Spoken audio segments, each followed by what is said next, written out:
What's going on, Raider Nation? Let's dive into some key stories coming out of Las Vegas.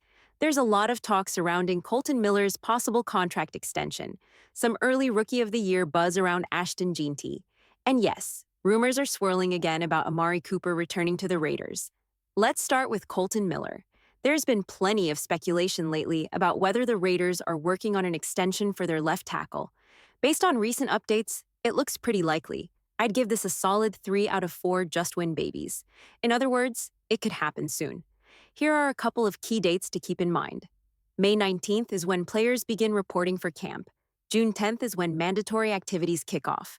Now here's the interesting part. Colton Miller showed up for voluntary workouts after the NFL draft. That says a lot. If a player was planning to hold out or demand a trade, he probably wouldn't be attending voluntary workouts. Miller's presence speaks volumes.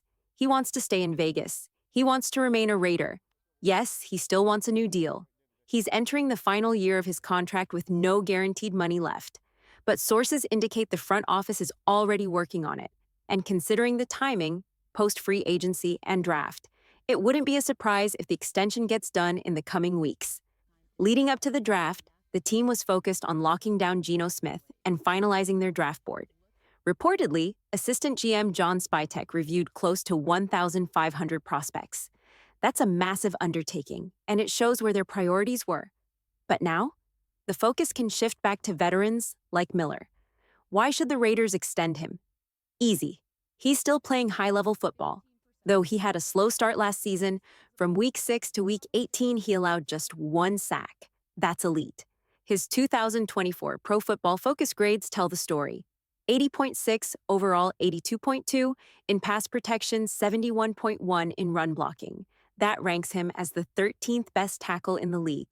With the front office placing high value on building through the trenches, it wouldn't make sense to let go of your top offensive lineman, especially someone who's been consistent since being drafted back in 2018. There's some debate right now about whether Colton Miller is still the best offensive lineman on the Raiders.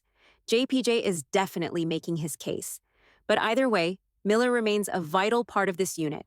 One big reason a contract extension makes sense? The Raiders traded for Geno Smith.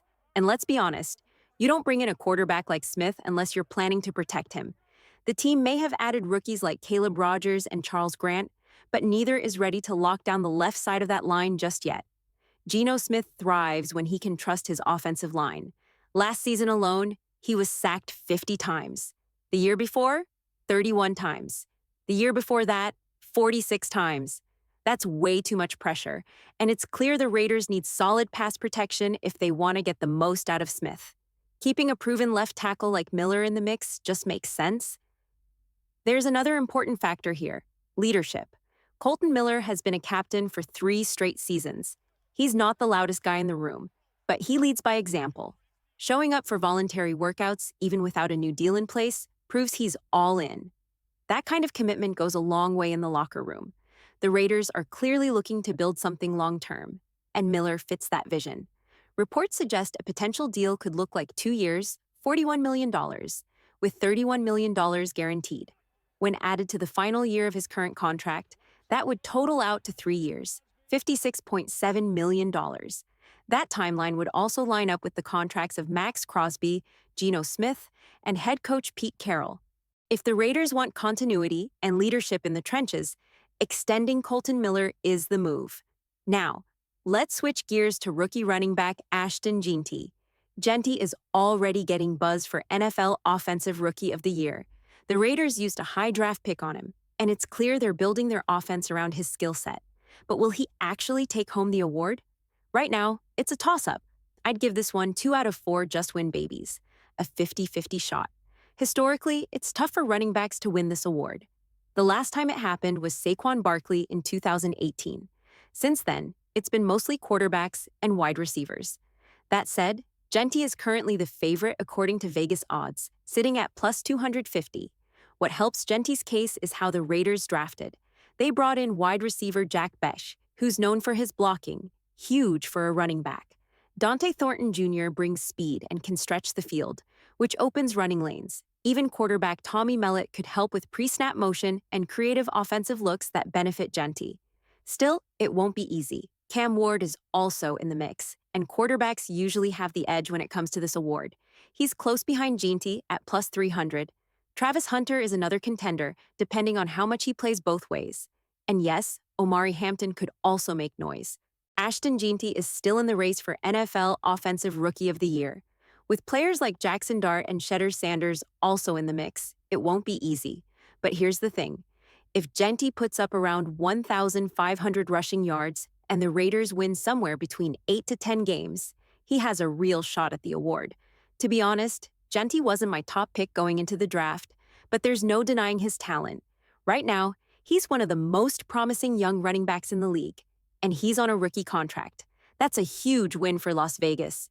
If you're confident Ginty will bring home Rookie of the Year honors, drop a Ginty in the comments. As of today, he's ranked 4th in the latest odds, trailing behind Shedder Sanders, Cam Ward, and Travis Hunter. Let's move on to a rumor that's been floating around. Amari Cooper returning to the Raiders. Some reports claim that Cooper was spotted at Max Crosby's draft party, fueling speculation that Las Vegas might bring him back. But here's the truth. That rumor isn't based on anything real. I did some digging and spoke with people close to the situation. Amari Cooper was not at the party. So where did the rumor come from? It's likely a case of mistaken identity. Amari Gaynor, a rookie linebacker, was at the party. Someone probably heard Amari was there and assumed it meant Cooper, not Gaynor. Besides, the idea of bringing Cooper back just doesn't make sense.